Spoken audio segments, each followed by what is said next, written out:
Hello, it's time to noontime prayer. I wrote the Adult Bible Study Guide of third quarter of 2025. It's titled Exodus.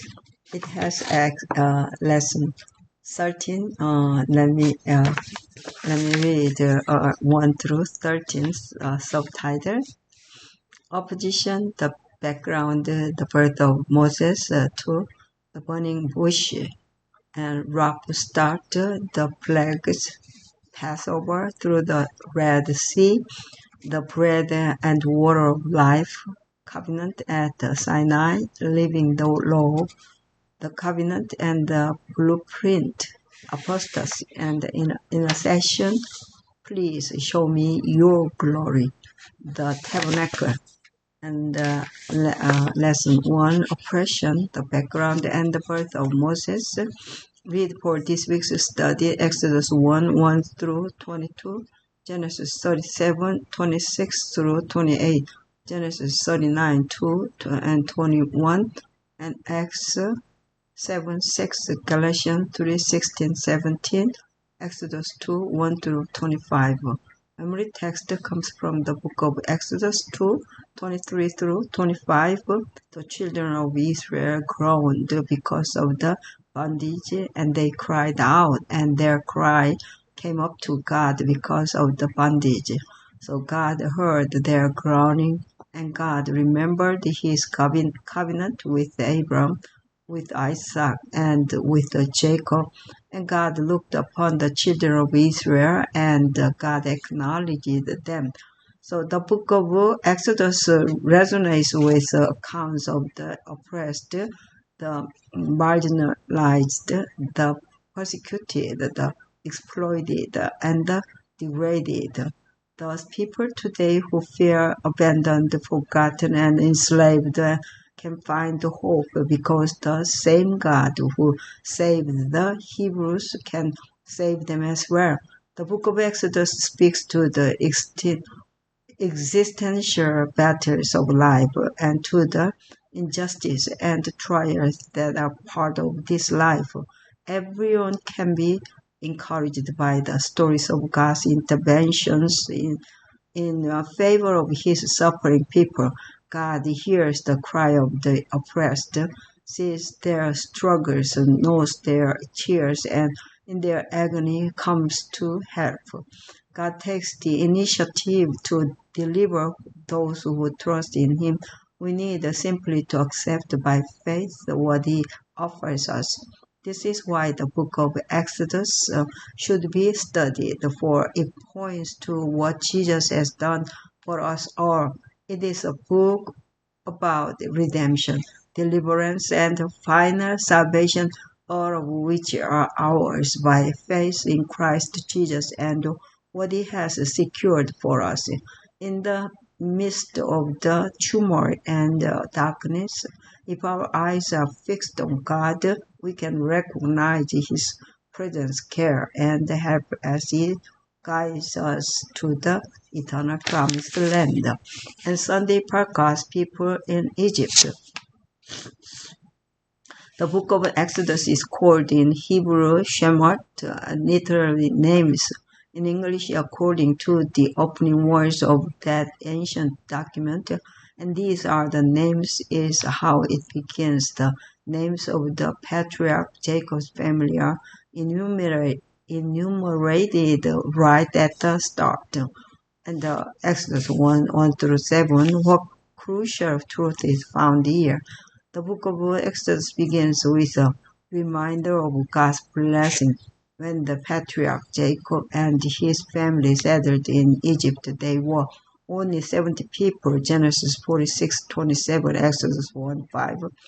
But the Israelites were fruitful and increased abundantly, multiplied, and grew exceedingly mighty, and the land was filled with them. Exodus 1:7. By the time of the Exodus, however, they counted about 600,000 men on foot beside the children. Exodus 12:37. So read Exodus 1:8 through 11. What was the situation of the Israelites at the time of the Exodus? So a biblical text paints the story of the children of Israel in Egypt in dark colors. The book of Exodus begins with their enslavement by Egyptian taskmasters and the oppressive labor and that they imposed upon the Hebrews. The book of Exodus ends, however, with God's peaceful and comforting presence in the tabernacle at the center of the Israelite camp. See Exodus 40. In between these two opposite poles, God's strength is described by the laws liberating his people from slavery, by his opening the Red Sea, and by his defeating the strongest army of that time. God's spectacular victory over the forces of evil is revealed. The story paradoxically stresses that the more the oppressors afflicted them, the Israelites, the more they multiplied and grew. Exodus 1:12. That is, no matter the human machinations, God is still sovereign and will save his people even if circumstances appear hopeless, at least from a human perspective. A new king arose who knew not Joseph. What does this account tell us about how we should never take circumstances, especially good ones, for granted? And Monday, the historical background.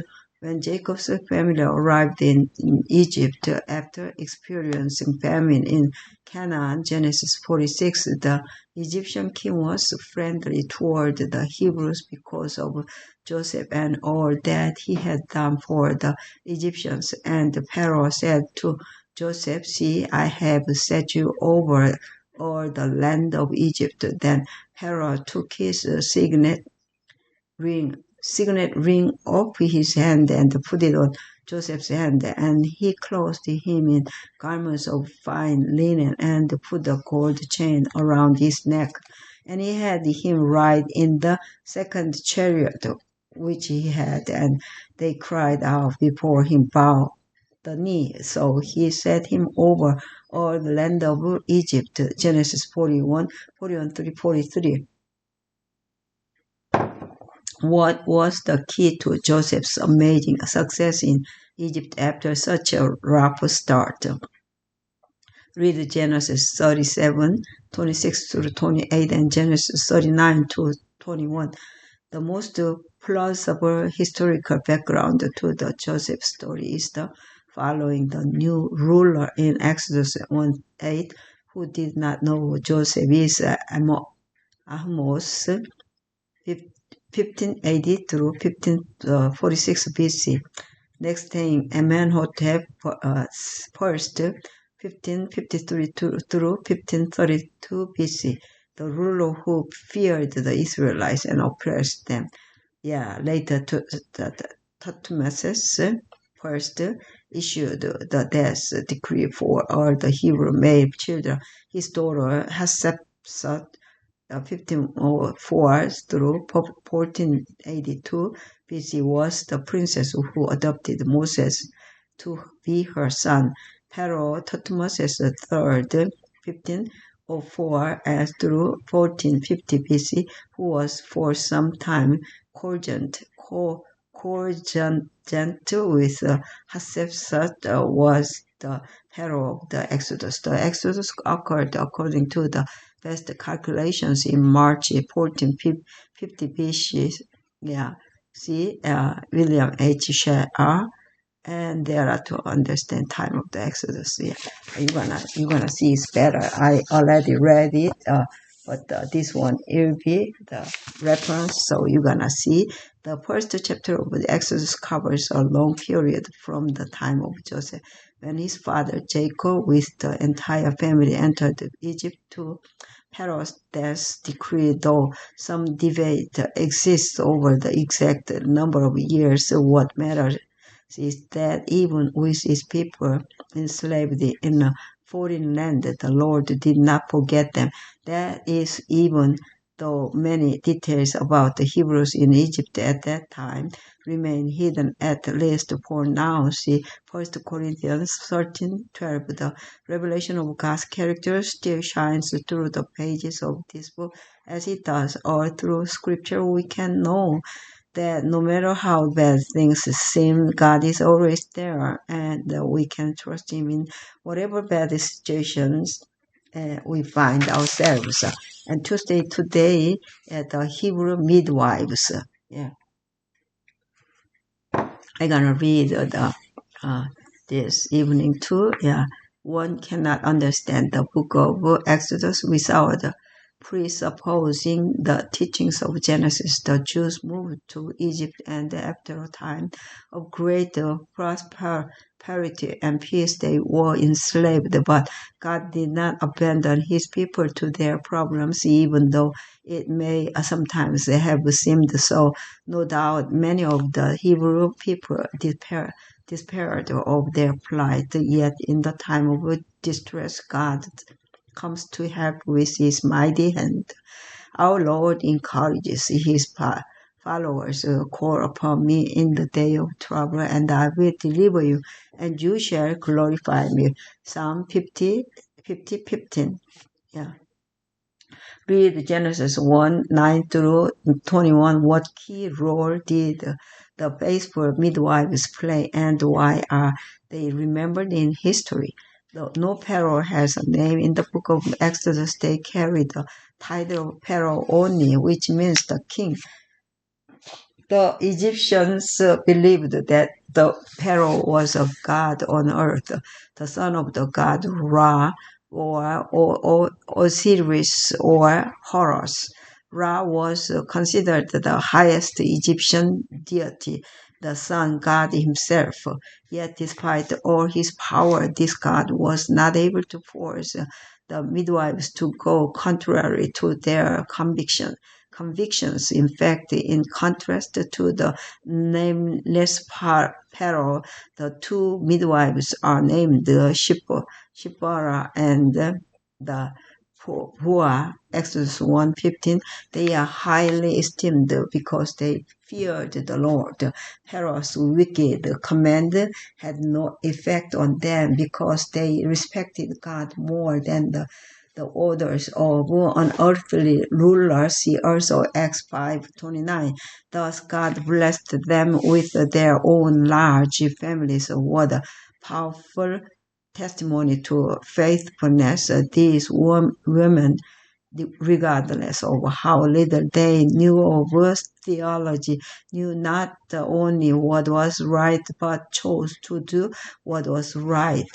When Pharaoh saw that his plot had failed, he commanded the Egyptians to kill all the male babies born to the Hebrews. They were to throw them into the Nile River, probably as the offering to Hapi, the god of Nile, and also a god of fertility. This is the first recorded time the Jews are to be killed only because they are Jews.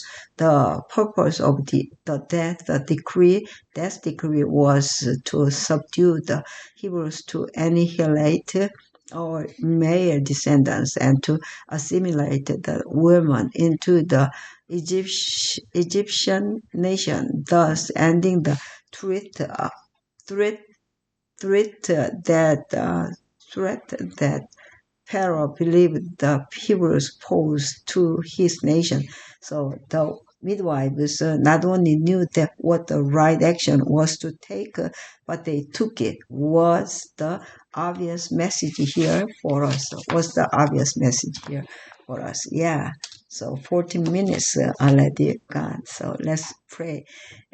Pray together. Our Father which art in heaven, hallowed be thy name. Thy kingdom come, thy will be done on earth as it is in heaven. Give us this day our daily bread, and forgive us our debts as we forgive our debtors. And lead us not into temptation, but deliver us from evil. For thine is the kingdom and the power and the glory forever and ever. Amen. Amen. Yeah. I did it. At least 2 times more. I can read a little bit with understanding. And the third time, fourth time, fifth time is better way. Then I can more understand. So I want to read at least 3 times. Yeah, if I have time, and yeah, it will be so good. I'm desire hope to read more and more, repeat and repeat. Yeah, that reading in English here with this quarter, third quarter Exodus, then instead of this, because I can read at least 2 times, repeat. So I'm gonna start to read the Book of Psalm instead of Korean, version, because I didn't get it now, the Korean version. So I try to Korean the Book of Psalm and go to English too, like that. But I try to 2 more times. It is also good. I wonder. I try to do it. Yeah. May God bless all of you. Today is so hot. Yeah, but it's good already. Yeah, go down the sun. Yeah, thank you. See you soon.